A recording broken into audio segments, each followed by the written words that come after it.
You can learn a lot about love at a funeral, especially when the whispers aren't condolences, they're daggers. My name is Alina, and I buried my husband on a storm-racked morning in Savannah, Georgia. I expected grief. I didn't expect cruelty, or that the man they claimed to hate might still be protecting me from beyond the grave. What secret did Robert take to his casket, and why do his family's eyes burn with so much hatred toward me? Stick around, because the truth is darker than mourning clothes. And love doesn't always die when the body does. Savannah has a way of grieving with you. The skies wept the morning we buried Robert, unleashing sheets of rain that turned the cemetery lawn into a patchwork of mud and wilted petals. Black umbrellas bloomed like morning flowers, but not a single one opened for me. I stood alone, soaked through at the edge of his casket. My dress clung to me like a second skin, and my shoes, polished, hopeful, absurd, sank deeper with every passing minute. I couldn't cry, not here, not when they were watching. Robert's family, his mother, Margaret, his sister Elise, and the distant cousins who never called unless they needed something, clustered together like a pack of well-dressed wolves. Their whispered judgments floated across the drizzle. She always looked too proud, didn't she? Not even a year married, what did he see in her? I stood straighter, even as the chill clawed at my spine. I wanted to scream that I was Robert's wife, not some mistake to be erased with a death certificate. But grief isn't loud, it's silent. Humiliatingly, piercingly silent. Margaret didn't speak to me, not a word. She dabbed at dry eyes with a monogrammed handkerchief and turned her back when the minister nodded in my direction. Elise glanced over once, lips tight, like she was daring me to crumble in public. I didn't, because if I crumbled, who would remember that Robert chose me? As the casket was lowered, my fingers dug into my palm until I felt skin break. The pain was grounding. I welcomed it. I loved you, I whispered, voice swallowed by thunder. Even if they never let us forget I wasn't good enough for them. A part of me expected a sign. Lightning, maybe. A whisper through the wind. Instead, I got a shoulder bump from a cousin I didn't know as he shoved past, muttering something about the reading of the will. Of course. They were here for what Robert left behind. Just not me. I waited until everyone else had left. The funeral staff eyed me impatiently, but I didn't care. I knelt beside the fresh earth, letting the rain wash away my mascara and the last shred of pride I had brought with me that morning. I don't know how to do this without you, I whispered. The only answer was the groaning of the cemetery oaks and the heavy silence of a man gone too soon. And the worst part, I still felt like I had something to prove to people who'd never accepted me, even now. But that was about to change, because grief wasn't going to be the only thing Robert left behind. I didn't remember the drive home. Only the sound of my keys trembling in the door and the way the rain finally stopped as I stepped into the quiet. Our home, a weathered Victorian on East Gaston Street, greeted me like a museum no one wanted to visit. The kind of house that remembered everything: footsteps, laughter, secrets. Robert used to call it stubbornly elegant. Now it just felt hollow. I left the lights off. Every room I walked through felt like a page torn from our life together. The parlor where we read on stormy nights, trading paragraphs like secrets. The kitchen where I burned lasagna so badly he'd ordered pizza without saying a word, just kissed my cheek and said, "You're better at tea anyway." And the hallway, God, the hallway. That narrow corridor where we danced after midnight, barefoot and dizzy. No music, just the soft rhythm of his heartbeat when I laid my head against his chest.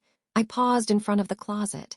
His coat still hung there, neatly aligned, like soldiers waiting for a commander who would never return. I reached for the gray one with the tear on the sleeve. He'd always meant to fix it. My fingers trembled as I buried my face in the wool. It still smelled like him. 1,000 words came undone in my chest. They say when you lose someone, the first thing to go is the sound of their voice in your mind. But Robert's voice lingered. I could still hear the way he said my name when no one else was around. How it softened when he was tired. How it held its breath when he wanted to say "I love you," but didn't need to, because I already knew. I found myself in our bedroom before I realized my feet had moved. The bed was still unmade from the night he left for the hospital. I hadn't had the courage to smooth the sheets or fold his side down. It felt like erasing him. I sat on the edge and let my fingers drift over his pillow. When we first married, I used to joke that I married the only man in Georgia who didn't snore. He'd winked and said, "That's because I listen in my sleep, just in case you need me." Who listens now? The house creaked softly, a sound I used to ignore. Tonight, it felt like it was breathing around me, settling into widowhood before I had the strength to claim it. I rose and wandered into the study. Well, what used to be our shared reading space before he locked the door and turned it into his own. I hadn't stepped foot in there since the week he changed the key. Just some personal projects, he'd said, not unkindly. A surprise for you, one day. One day. Now the door stood silent, still locked, still holding something back. I pressed my palm to the wood, feeling foolish. If Robert had meant to surprise me with something, had he run out of time? The question echoed inside me louder than anything the family had whispered at the cemetery, louder than Margaret's cold glares, louder than Elise pretending I wasn't even standing by the casket. He always defended me. I remember one summer night when Margaret came to dinner unannounced and complained that my tomato bisque tasted like college food. Robert didn't raise his voice. He never needed to, but he'd said with that quiet steel in his tone, "Funny, I think it tastes like home." And she hadn't returned for 6 months. That was Robert. He didn't fight loud. He protected quietly, which made the silence now feel like betrayal. I wandered back into the living room and sank into the couch, curling up with one of his old shirts, the navy one with frayed cuffs he wore when we painted the guest room. I could still see the tiny paint stain near the hem, a pale mint smear we both forgot to scrub. I clutched it to my chest. Was it pathetic to talk to someone who wasn't there? Maybe, but I did anyway. "They barely looked at me today," I whispered. "They made me feel like a mistake you couldn't undo." My voice cracked. I didn't even try to fix it. "I needed you." The grandfather clock in the hallway struck 6, and I startled. Hours had passed. Outside, the rain had stopped, but the fog hadn't lifted from my chest. I stayed on the couch long after the light drained from the windows, surrounded by the scent of him, the ghosts of conversations, and the weight of a goodbye that still didn't feel real. And somewhere deep inside, under all the pain, something stirred. Not anger. Not yet. Just the first ripple of a question. Why did he leave me with them? And why, when everything else felt so cold, did part of this house still feel like it was waiting for something? Next morning, Savannah was all golden haze and slow shadows, like even the sun was tiptoeing around my grief. I'd barely slept, just drifted in and out of dreams I didn't want, my fingers still clutching Robert's shirt like a lifeline. The quiet in the house felt louder somehow, as if every creak and sigh was a memory too heavy to be still. I padded downstairs in bare feet, planning to make tea and maybe force myself to eat. I hadn't even reached the kitchen before I heard the knock. Sharp. Precise. As if the door had offended whoever was on the other side. Margaret, I didn't need to look. Only she knocked like it was her house. I opened the door slowly, letting the weight of my presence speak first. She stood there in a navy coat so stiff it could stand on its own, hair pinned in her signature chignon, eyes like frost. "Elena," she said, her voice clipped. No hug, no "how are you?" "Margaret," I replied, no smile, no welcome. "I thought I'd stop by. Robert's affairs need sorting." She breezed past me into the house without waiting to be invited. Her perfume hit me like memory and mothballs, something cloyingly floral with undertones of judgment. She paused in the hallway, surveying the house like it was a stage set for a play she didn't approve of. "Still looks the same." I swallowed a retort. "Robert liked it this way." She hummed noncommittally and ran her finger along the edge of the hall table, inspecting for dust. I followed her into the living room where she sat without asking, legs crossed, posture perfect. "Would you like tea?" I asked out of habit, or maybe stubborn civility. She glanced at me as if I'd offered her a pile of thorns. "No, thank you. I had coffee at Elise's, real coffee." I bit my lip. She looked around again, eyes narrowing at the framed photos on the mantel, photos of me and Robert, smiling, relaxed, alive. She didn't look pleased. "I imagine you'll want to start packing soon," she said, straightening her coat. "Packing?" My voice was calm, but my pulse spiked. "For the move, I assume you won't want to stay here long." She said it like a gentle suggestion, but her tone held steel. "This is my home." She smiled thinly. "Temporarily, yes, but the family will be needing access to Robert's belongings. There are heirlooms, documents, important things we'll need to collect." I sat across from her, spine stiff. "Robert didn't mention any of that to me." Her lips thinned. "Well, he wouldn't have. He tried to protect you from things that were over your head." That one stung, not because it was true, but because I'd heard that tone before, from Robert's father years ago at our wedding. From Elise when Robert missed a family reunion to help me through a miscarriage we never told them about. "He didn't protect me," I said quietly. "He respected me." Her eyes flicked to the side, a micro flinch. That's a generous interpretation. I leaned forward. Did you come here to grieve your son or evict his wife? She blinked, caught off guard for the first time. Alina, she said, voice softening falsely. You must understand, this house was in our family long before you. It's hard for us, seeing it filled with your touches. My touches, you mean photos, books, tea mugs? I mean the absence of what mattered to him. And there it was, the real accusation. Not that I'd taken something, but that I'd never belonged here in the first place. I stood. Margaret, unless you've come to offer something other than veiled insults and passive aggression, I suggest you leave. She blinked again, twice, then rose with surprising grace for someone so brittle. This isn't over, Alina, she said, brushing non-existent lint from her sleeve. Robert was a Hastings, and you were a chapter, a brief one. I walked her to the door without replying. But as she stepped outside, she turned back just once. I hope for your sake that he left you something more than memories. Then she was gone, and I stood in the doorway, the winter air slicing through my thin sleeves. She hoped he left me something. So did I, because if this house was going to become a battlefield, I needed something stronger than sorrow to fight with. And suddenly I wondered if Robert knew that too. It arrived on a Wednesday, cold, gray, forgettable, until it wasn't.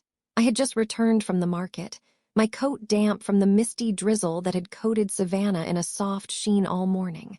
I'd been too restless to stay inside, too haunted by Margaret's visit to sit still. So I walked the aisles of the store pretending I needed apples and bread, pretending I wasn't bracing for another storm. When I got home, there it was. A small brown parcel, wrapped in plain paper, sitting precisely in the center of my front porch as if placed with care, not tossed like the usual delivery.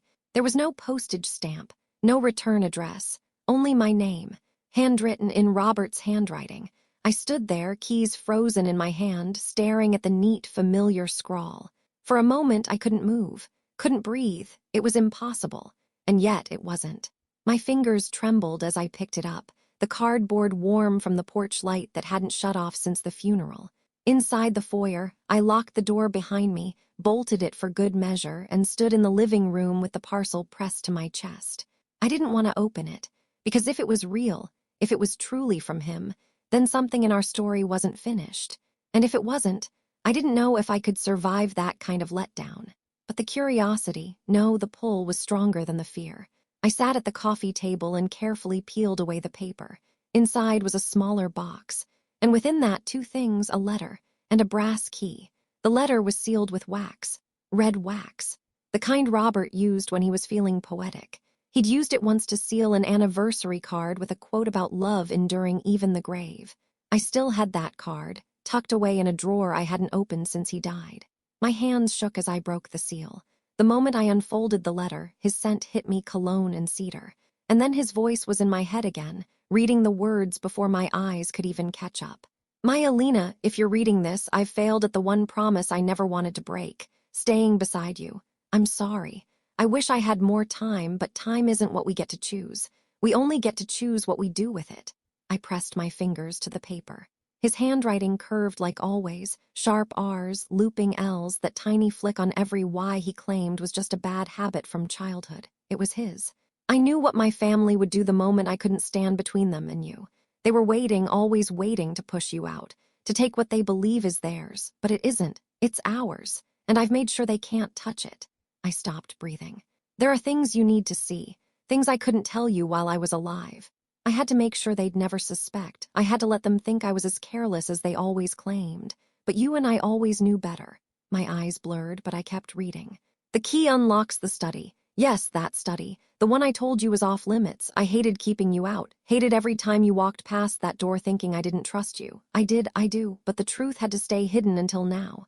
I stared at the key. It was heavier than it looked. Brass, simple, ordinary. But nothing about this moment felt ordinary. Inside, you'll find the map, not just of my estate, but of my choices.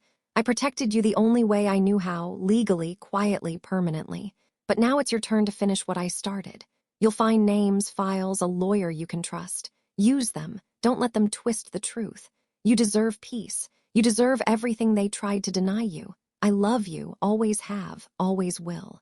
I folded the letter with trembling hands and sat still for a long time. The room felt warmer somehow. Like he was still here, just behind the next breath, watching. The brass key sat on the table between my fingers. Innocent. Silent.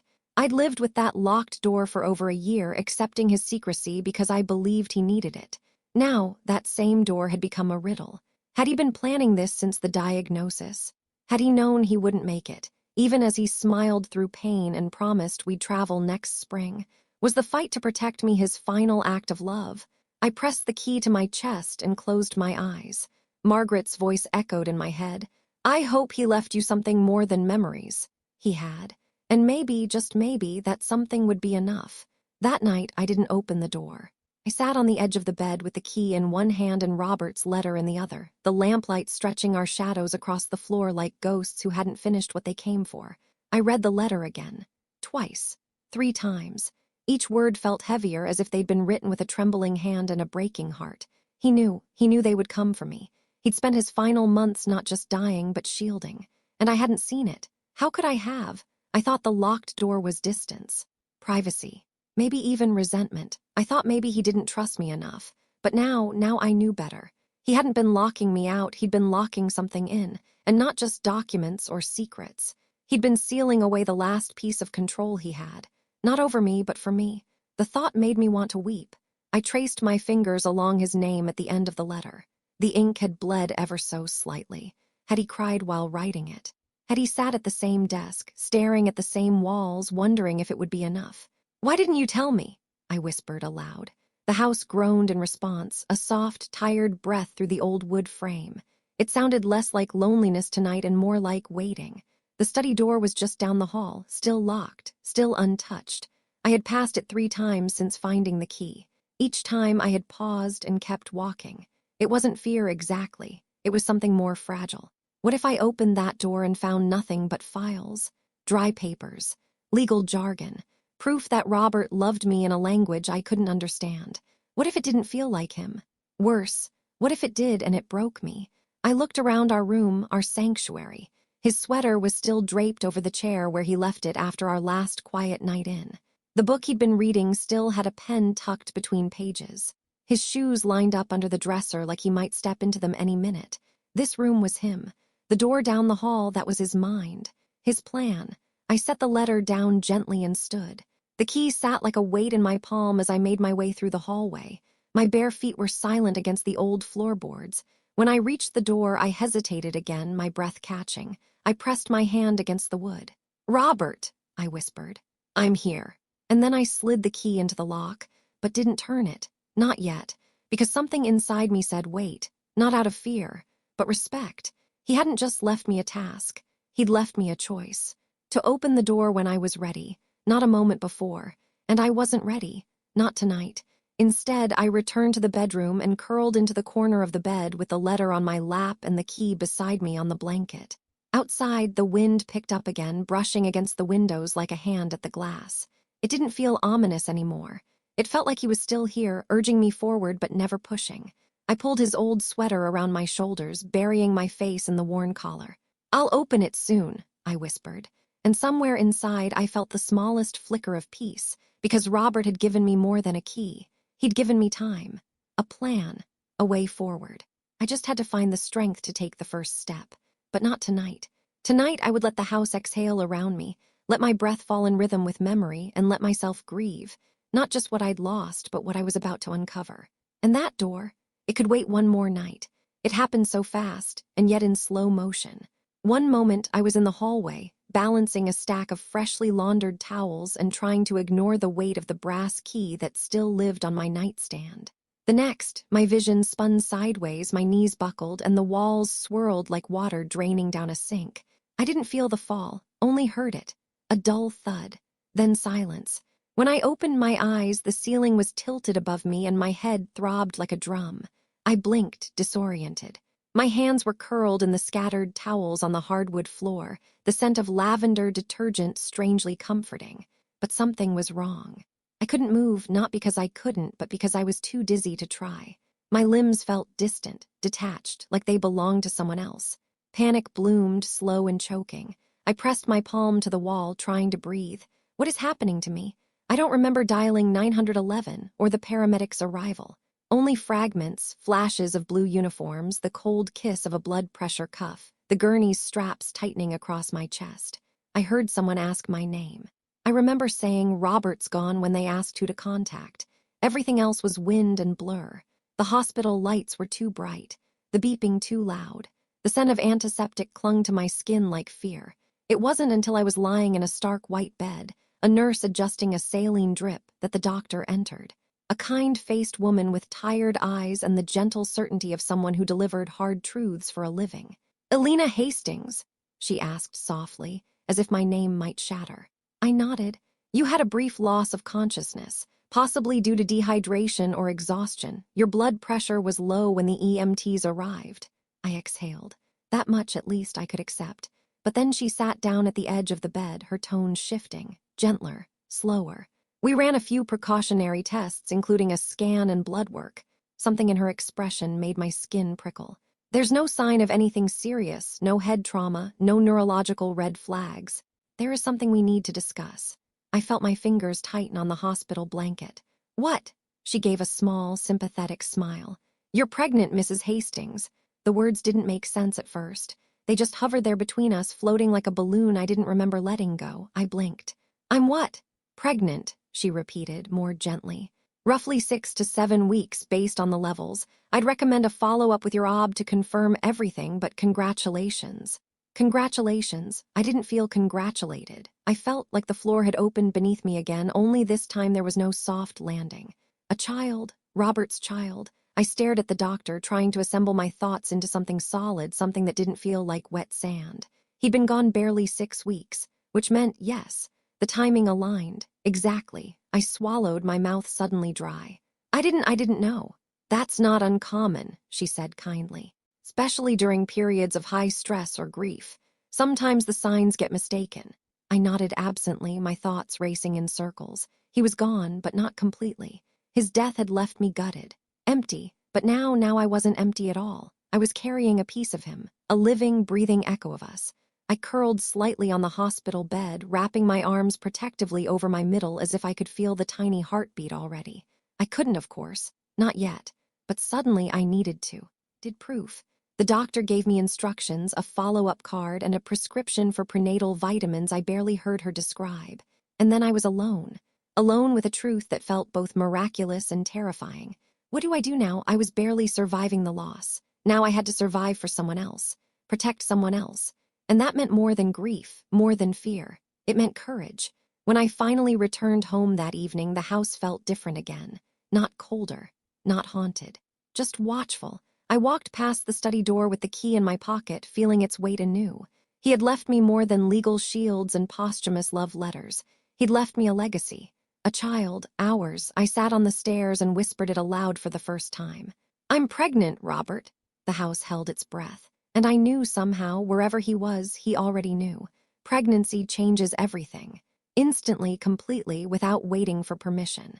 The day after I came home from the hospital, I sat at the kitchen table with a mug of peppermint tea I couldn't bring myself to drink. My hand rested instinctively on my abdomen. There was no movement yet, nothing to feel, just an invisible shift inside me. A weight, a purpose, a fear. I stared at Robert's letter on the table, rereading the same paragraph over and over, willing it to mean more now. It didn't mention a child. Of course it didn't. He must not have known. Or maybe he suspected. But this secret, their child, had unfolded after he was already gone. I needed someone. I needed a voice that wasn't mine, echoing back reassurance, telling me I wasn't crazy or selfish or doomed to do this alone. And for some reason I still didn't fully understand, I picked up the phone and dialed his brother, Thomas Hastings. The less cruel of the Hastings siblings, though that wasn't saying much. He lived 2 hours north and worked in real estate. Spoken maybe twice a year. But still, I thought maybe, just maybe, the bloodline he shared with Robert might mean something now. The phone rang 5 times, then a groggy voice answered. "Alina."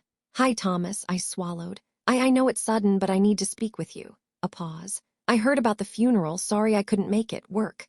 "Of course, it's fine, I've learned something and I thought you should know." More silence. "I'm pregnant," I said. He exhaled loudly. "Wow, it's Robert's." "Obviously." My voice felt too small. "I found out yesterday." "Right," he cleared his throat. "Well, that's a surprise." "It was for me too," I said, forcing calm into my voice. "I thought maybe, I don't know, I thought family would matter right now." Another pause. You should probably talk to Margaret. I stiffened. I'm not asking for money, Thomas. I'm not asking for anything. I just thought you might care. Alina, he said, voice suddenly cold. We barely know each other. And frankly, Robert never talked about wanting children.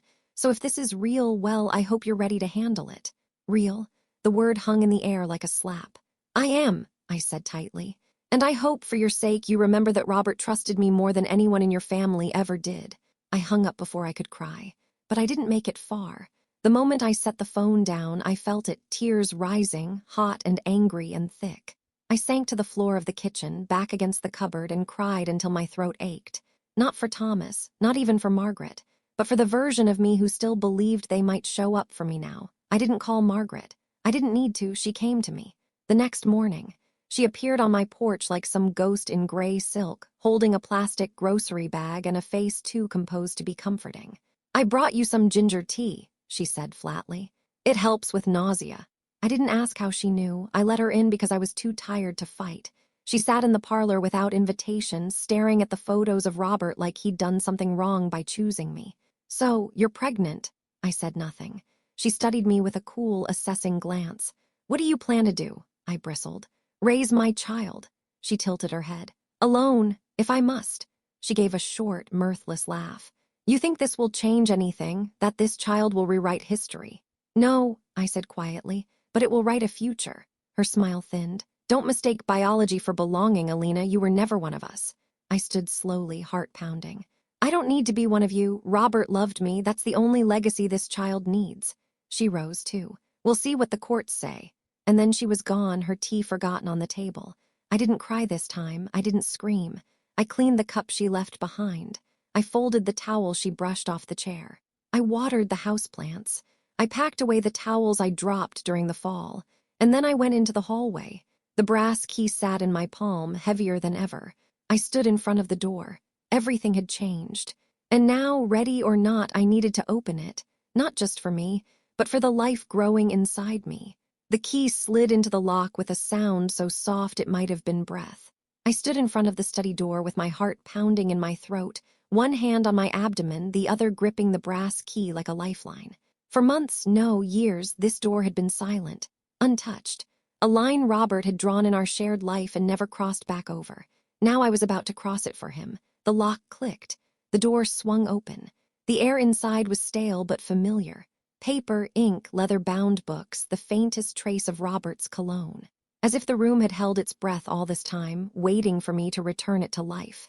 I stepped inside and shut the door behind me. His desk sat at the center like an altar, clean, purposeful, undisturbed.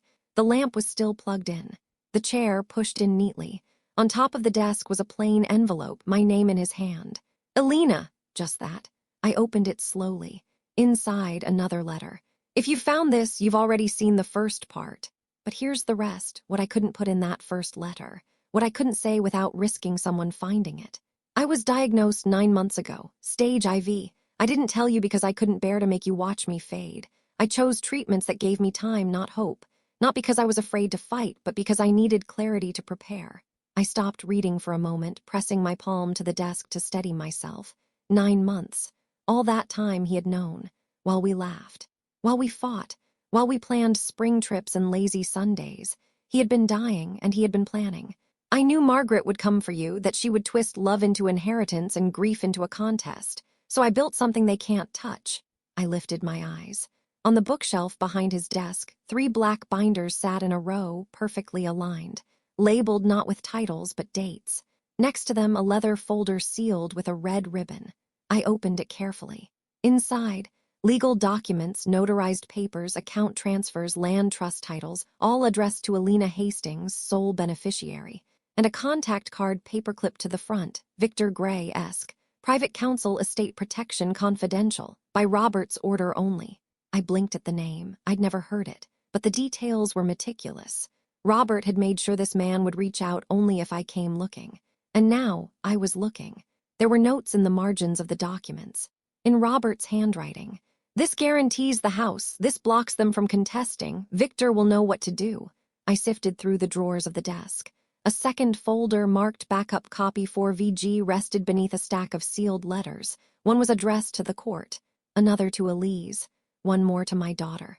I stared at that last one, daughter. He didn't know I was pregnant, not truly. And yet he'd hoped, planned. I set it aside carefully. My eyes kept returning to the blueprint spread beneath a pane of glass on the desk surface. It wasn't architectural. It was a map of strategy. Bullet points, dates, even highlighted threats. A list of everything he believed his family might try. Legal loopholes, reputation sabotage, manipulation. Robert had outmaneuvered them before they even began. He had treated this like a war, and I was his last surviving soldier. I opened the middle binder. Inside were printed emails, notes from meetings, handwritten accounts of conversations with Margaret and Elise, each annotated, each time-stamped. He had been documenting everything, building a case. I sat back in the chair, my breath catching. Robert hadn't just loved me. He had trusted me, with all of it. The room was warm now, sunlight falling through the high window and catching the dust in soft spirals. I looked around, this quiet battlefield, this room where my husband had written his final legacy. I felt tears rise, but they didn't fall. I was past that now. I ran my hand across the desk one last time and whispered, "Thank you." Then I picked up Victor Gray's card and walked toward the future Robert had built for me. Victor Gray didn't sound like I imagined. His voice wasn't slick or cold or overly polite like some high-billed attorney trying to sound important. It was warm, direct, like someone who'd once been a high school coach before switching careers. "This is Alina Hastings," I said when he answered. "My husband Robert left me your contact." There was a beat of silence on the other end. Then, "Alina." The way he said it felt like opening a door. "I've been expecting your call." That single sentence cracked something in my chest. "I found the study," I said, my voice tight with emotion. "I found the documents, your name, the trust, everything." He didn't sound surprised, just resolute. "Good, that means we're right on time." I blinked. "Time for what?" "For you to step into what Robert built," he replied. "I've got everything in place. We'll need to meet soon. You'll need to sign some paperwork and I'll walk you through the strategy he put together. I've been holding it, waiting for your call." My throat tightened. "You've known all along." "I've known you'd be the one they'd come for," Victor said gently. "Robert didn't leave gaps, Alina. He left armor. It's time to put it on." We met 2 days later in a quiet office on the edge of downtown Savannah. The law firm bore Victor's name on the brass plaque, but the building itself was modest, purposeful. Not a single wasted word in the architecture. Victor was exactly what his voice had promised. Early 60s, no tie, sleeves rolled up, and eyes that had seen every kind of betrayal. He greeted me like we were old friends, but with just enough space to honor the weight I was carrying. "I'm so sorry for your loss," he said as we sat down. "But I promise you, Alina, you weren't left behind, you were left in charge." He pulled a leather folder from a locked drawer and laid it flat on the desk between us. My name was embossed across the top. "Alina Hastings, sole trustee, irrevocable." I stared at it, stunned. Victor flipped it open with practiced fingers. "Everything Robert owned, assets, investments, the house, intellectual property, it's all in the trust. All designated to you. Margaret, Elise, and the extended family. Cut out, deliberately and thoroughly." My breath caught. "He never said." "He couldn't," Victor said gently. "If he'd told you and you'd let something slip, it could have compromised the strategy. He had to build it alone so that when it was activated, you'd be above suspicion." Tears prickled behind my eyes. "And now we execute." He slid papers across to me. Legal authority, power of attorney, disbursement instructions. A court-registered directive preemptively blocking any challenge from Robert's next of kin. "He thought of everything," I whispered. Victor nodded. "He did." There was more. A notarized letter Robert had written in Victor's office 3 weeks before his death, addressed to the probate court. It opened with the line, "This is my wife. She is not a guest in my life, she is my life. What I leave behind is not for discussion." Victor didn't smile as I read it. He let the silence hold it like glass. "Will they come after me anyway?" I asked finally. "Margaret, probably," he said. "They may file objections, they may try to drag you into court, but they won't win. Not with what Robert built. The documents are airtight and I'm your shield." I signed the first form with a pen that felt heavier than it should have. Each signature felt like reclaiming something. Not just security, not just property, my place. When the last page was done, Victor leaned back. "They'll try to rattle you," he warned. "Especially once they realize what Robert left you and what he didn't leave them. But you don't owe them explanations." I nodded. My voice caught. "I'm pregnant." Victor blinked, then smiled, truly smiled. He'd be so proud, you and the child he called you his legacy. I swallowed hard. I'm afraid. That means you care, but now you have a lawyer and a fortress of paper. I left his office with copies of every document in a thick, labeled folder. It didn't feel like paperwork. It felt like armor, exactly as Victor had promised. That night I sat on the porch with the folder in my lap and my palm on my stomach. "You're safe," I whispered into the quiet.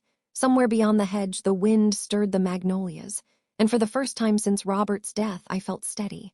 Not finished, but steadied, anchored, ready.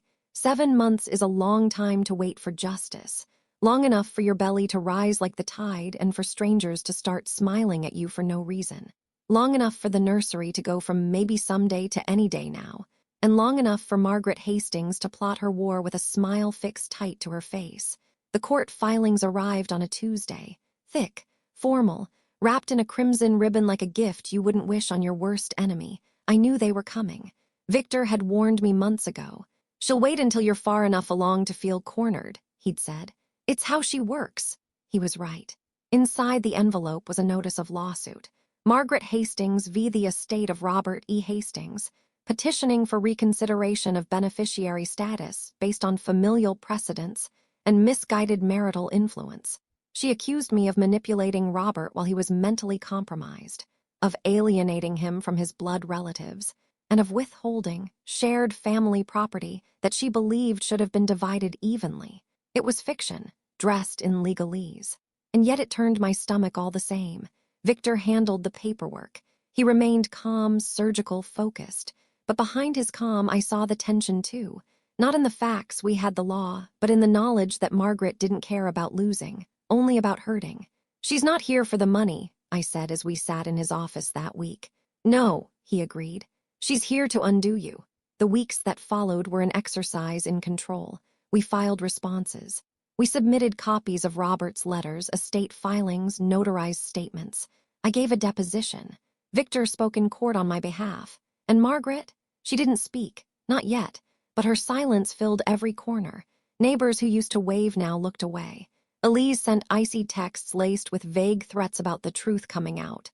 Even Robert's cousins, who had been silent for years, emerged from the woodwork with new interest in the estate. "Some family," I muttered one night, folding baby clothes at the kitchen table. But I wasn't alone. The child inside me kicked, tiny and stubborn, as if reminding me why I was still standing. "Thank you," I whispered, resting a hand on the curve of my belly. "You're the only thing that makes sense right now." Victor kept me updated through every step. The filings, the hearings, the motions denied. He fought like a quiet lion, never raising his voice, never flinching. "She's losing," he told me one afternoon. "But she won't stop until the court slams the door shut." "And when will that be?" "Soon," he promised. "You'll need to testify, but not for long. We'll let Robert's words do most of the work." I exhaled. The night before court, I stood in the study again. The desk was as Robert had left it. I opened the drawer where I'd stored his final letter and reread it for the 100th time. "They will try to erase you, Alina. Don't let them. This house, this legacy, it's yours. Not because of a signature, but because I chose you again and again every day I had." I closed my eyes and whispered, "I'll make them hear that." The next morning, the courthouse smelled like lemon polish and nerves. Margaret arrived dressed in black like it was a funeral. Elise was at her side, her expression pinched with self-righteousness. They didn't look at me as I walked past, Victor at my side, my stomach unmistakably round. But I saw the flicker in Margaret's eyes when she looked at me. The child changed everything. Even she knew that. The trial was short, controlled. Victor laid out Robert's intentions like a roadmap. We presented the documents, the recorded statements, the trust papers. And finally, I took the stand. I didn't cry. I didn't stumble. I spoke of Robert, his love, his planning, the quiet nights in this very city where he had whispered to me not promises, but truths. "He told me he wasn't afraid of dying," I said. "He was afraid of leaving me unprotected." Then I read his final letter aloud, every word a nail in the coffin of their claims. When I finished, the courtroom was silent. Margaret didn't speak. She didn't have to. The judge's decision came swiftly. "The trust, as designed by Mr. Hastings, is valid and binding. The court finds no evidence of coercion or undue influence. The estate remains solely in the control of Mrs. Alina Hastings." It was over. Margaret stood, cold, unflinching. She didn't look at me as she left, but I didn't need her gaze. I had something better. That night, as the last light faded over the Savannah skyline, I felt the first contractions bloom in my back. The baby was coming. And for the first time in nearly a year, I felt like something was truly beginning. Labor doesn't ask if you're ready. It just comes, relentless and unannounced. I barely made it to the hospital. One hand on the passenger seat grip, the other clenched around Victor's, who'd insisted on driving me when I called him half-panicked, half-dazed at midnight. "Stay with me," I whispered through clenched teeth as he ran every red light between East Gaston Street and Memorial Medical Center. "You're not alone, Alina," he said, steady as stone. "Not tonight." The contractions blurred time. Hours passed, or maybe minutes.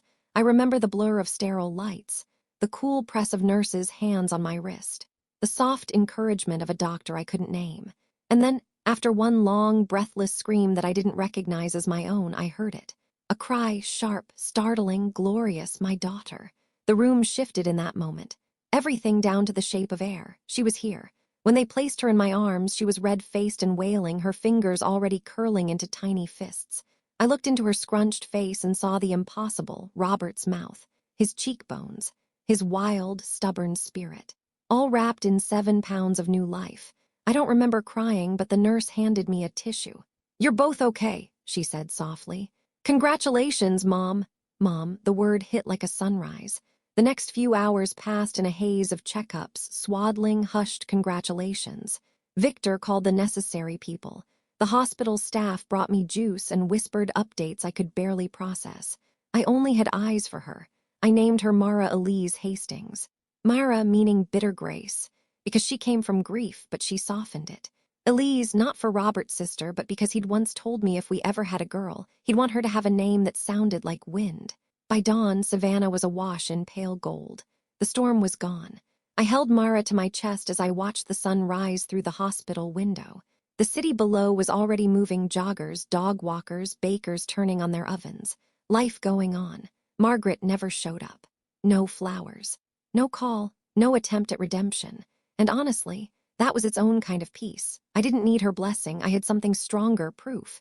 Proof that love doesn't vanish when someone dies. It transforms into letters, into keys, into lawyers who show up at midnight, into a tiny heartbeat echoing the rhythm of a man who saw every threat coming and said, "Not my wife, not my child."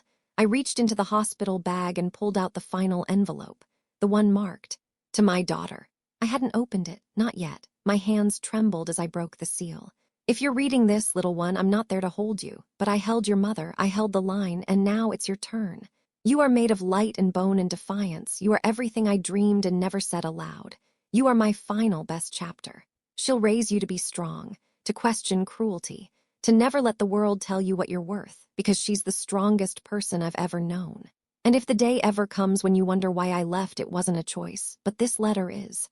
I chose you, I chose her, and I would choose you both again. Be kind, be fierce, be hers. Dad." I folded the letter and held it to my heart. Mara stirred against me, fussing softly, her lips searching for comfort. "I've got you," I whispered. He did too, he always did. The nurse came in and asked if I was ready to go home. I looked down at my daughter, at her perfect, fragile fingers, at the quiet strength already curled into her body. "Yes," I said. "We're ready." As we stepped out into the early morning light, the hospital doors opened wide. Savannah was quiet. The wind was soft. And as I walked to the car with my daughter in my arms and Robert's name still etched on every breath I took, I whispered into the rising sun, "He saved us."